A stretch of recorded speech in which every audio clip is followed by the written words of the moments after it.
What are you doing? It could have been Theory. It could have been Ilya. It could have been Cross.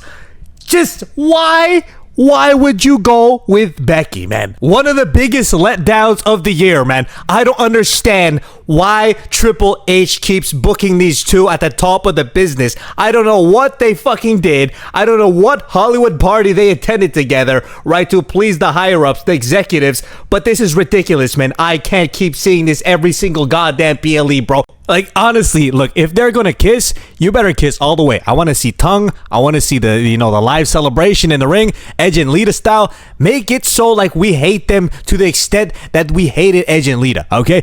That is all I'm asking, okay? Not on some creepy gooner shit. You wasted a potential spot to change the landscape of the business. Instead, you have two of these fuckers hogging up all the goddamn TV time, man. I'm sick and tired of all of this shit, Triple H. What are you doing, man? First match on the card of Clash in Paris was Bronson Reed versus Roman Reigns. And to be honest, I had no complaints about the match.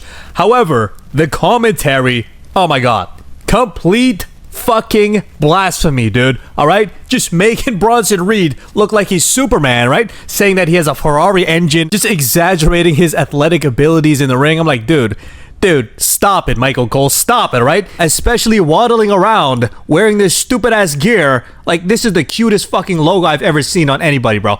They need to change that stupid ass skull, all right? Please change it to something else, like a wave or like, some Australian type of like, tribal shit. 6-year-old skull. Come on, dude. Get the hell out of here. Anyways, it was a good match, okay? They made him look strong. One of the spots that stood out to me is when Roman Reigns, he went for the spear, and then Bronson Reed, he just took the spear and just absorbed that shit like he was Majin Buu. Boom, he took that shit on the fucking belly. Boom, and then he just powerbombed in. That was honestly amazing. I like that from Bronson Reed. I like to see those types of spots a little more. Didn't matter. Was not enough. Roman Reigns came back and hit a Samoan drop from the top rope. Then he ends him with the spear. 1, 2, 3. Whoop-de-doo. We all saw that coming, all right?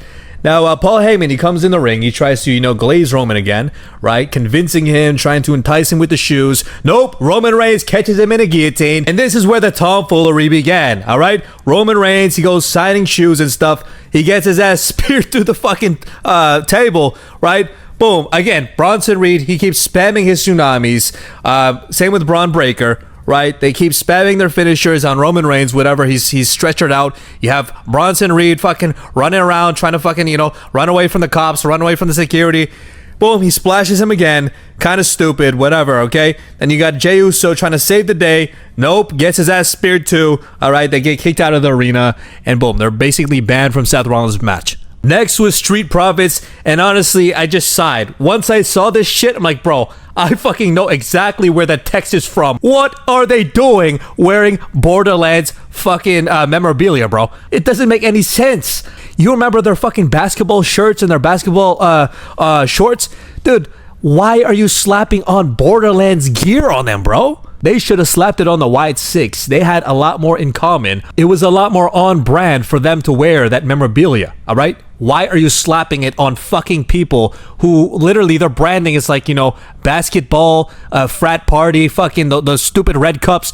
That is their branding. What are they doing wearing that, all right? The match, I'm sure it was good, but I was in the washroom, okay? I'm not too concerned about Street Profits and Uncle Howdy. I don't really care, all right? Next. Nikki Bella and Becky Lynch. Oh my lord. This brought me back to when I was like fucking 12 years old watching Total Divas, simping for Nikki Bella, man, because goddamn, she hasn't aged at all. All right, I'll just say that, all right? She has never fucking aged. There's not one wrinkle, one little piece of cellulite that is like turning me away from Nikki Bella, okay? Anyways, the match was good, of course. This was probably like one of my favorite feuds leading up to Clash, and they proved themselves once again, okay? They did great. Next, we had Sheamus versus Rusev, and oh my lord, this meathead banger match was amazing. It lived up to its standards. That wheelbarrow spot, the spot where he grabbed the fucking, shillelagh, and just choked him from behind. Holy shit, that was brutal. Rusev secured the victory, rightfully so.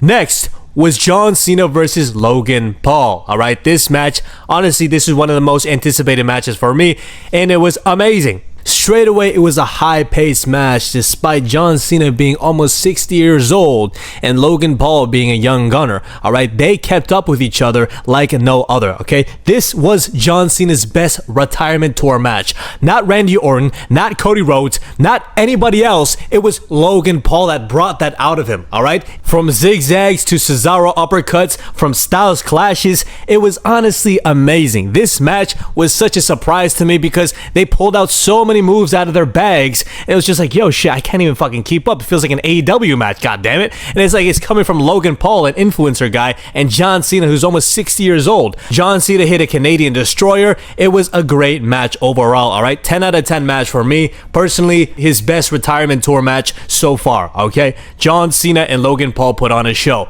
Props to them. Next, it was Seth Rollins having a backstage interview with Jackie Redmond talking about, oh, the Vision is banned from ringside. You have nobody to help you. Seth Rollins went on to say that he's 2 steps ahead, like he's in a Cabo Avocado. And honestly, I loved it, alright? I was like, oh shit, what the fuck does that mean, right? Seth Rollins came out and made his grand entrance along with all the other contestants in the match, and it felt like a big fight feel, alright? I loved it, alright? LA Knight, CM Punk, Jey Uso, Seth Rollins, they all exchanged high-pace, high-energy moves that kept you on the edge of your goddamn seats, alright? For me, I was like into it. I was like, oh shit, man. I'm looking in the crowd, you know, I'm trying to see subtle foreshadowing within the commentary. I was into it to like an autistic level, and I'm like, fuck, dude. And this was the part here I was like, oh shit, there's got to be something happening, right? So Seth Rollins, he went to LA Knight while he's on the ground, and he's like, oh, that is the sound of a god or something. I'm like, dude, this better be a reference to Messiah Seth Rollins. And who was in that group? Austin Theory, all right? Anyways, whatever, okay, boom. The match went on. They had this awkward table break. Okay, Jey Uso, LA Knight, they went at it. You know, LA Knight, he went through a table, whatever, he was hurt. And then it was the last two, right? CM Punk and Seth Rollins. They had a mano-a-mano type of moment. Seth Rollins looking like a scallywag, trying to set up a chair and end CM Punk's career. And then boom, the black hoodie came out and I was on my feet. All right, I was like, dude, I threw the Doritos in the air. Fucking shit was all over the floor. I'm like, dude, this better be Austin Theory, okay? Then I was looking at this person's feet. I was looking at this person's calves. I was like, dude, this can't be fucking Austin Theory. This is a woman. And it was Becky Lynch, bro. Oh my God. It literally ruined my whole night, man. All right, and it's not even night over here, okay? I looked out in the sky. I'm like, Jesus Christ. I did not pray for this. I did not pray for this fucking tomfoolery, bro. All right, Seth Rollins, Becky Lynch, whatever, he retains via his wife. And again, man, disappointment, complete tragedy, man. All right, whatever the fuck I booked. Look, I know people are gonna say, "Oh yeah, you were wrong about Karrion Kross. You were so wrong about Karrion Kross. You're a foil hat. You're a crazy man, Intern John. You're a conspiracy theorist, Intern John." Well, guess what? At least I'm trying to book something here, right? I'm trying to fucking book something here that is somewhat good, all right? These fuckers, they don't give a shit. I make a video and I try to entertain you guys, all right? I try to entertain, I try to pitch, I try to put creative ideas out there so some fucking sexy receptionist comes across it and then fucking, you know, boom. They pitch it to Triple H, they give it to fucking Bruce Pritchard, boom. I'm trying to save WWE, motherfucker, all right? So if you call me a foil hat, whatever. I don't give a shit. I'm just trying to make shit interesting and fun, okay? I honestly don't understand where this thing is going to go, okay? Again, I request a full live celebration if they really want to play into this villainous heel role. I'm not even trying to play around on some like creep shit, on some gooner shit. I really want them to lean into this, you know, and double down, triple down, quadruple down, because look, at this point, you better lean into this shit, all right? Kissing and stuff in Paris, you know, being heels together, fucking Bonnie and Clyde, Romeo and Juliet type of imagery here. I want them to lean into that shit, all right? Now, look. Like, dude, oh my God. They had every fucking opportunity for Austin Theory, Karrion Kross, Ilya Dragunov. I don't give a shit, okay? Fucking James Ellsworth. I didn't give a shit who it was, bro. All right? When you take off that hoodie, it should mean something, all right? It should mean something. This black hoodie spot needs to stop, dude. All right? It needs to stop. They do this like every fucking month. Like every 3 weeks, there's a black hoodie in the crowd. Boom, he comes out. Boom, ball shot. And it's just some random fucker with no real, like, you know, like they did this with Tongaloa. Who gives a fuck about no Tongaloa? That had no like real impact, bro. I swear to God, I wish I watched this in slow motion, right? So then I can just like see and fantasize who's under that black hoodie. Okay, because look, once she took that shit off and I saw the ginger hair hanging out, I was like, dude, oh my fucking God, bro. And the thing is, she has white hair, bro. Like, at least dye your shit all orange, man. Make yourself look like a superstar, man. You're in Paris, dude. Anyways, bro, this is so ridiculous. I'm honestly just like so fucking, I'm so pissed right now, dude. That was supposed to be Austin Theory, Ilya Dragunov, something else, bro. Like, come on, Bobby Lashley, like somebody, bro. Come on, man. Like, a fucking Becky, dude. Like, I can't even, like, bro. And that's the thing. Like, I didn't hate on their match. Nikki and Becky put on a hell of a good match, but then, dude, oh my God, bro. This better lead up to like a Lita and Edge type of situation, because if it's just like a one-off type of thing, right? It's stupid. All right, they better be a power couple or something.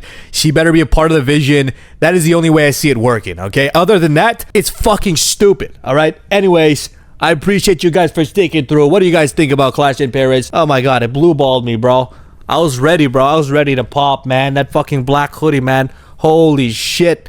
Oh. Anyways, I appreciate you guys for sticking through, all right? You already guys, you know who this is, right? You know who this is, okay? I'm gonna go get drunk, okay? I'll see you guys later, okay? Intern John out.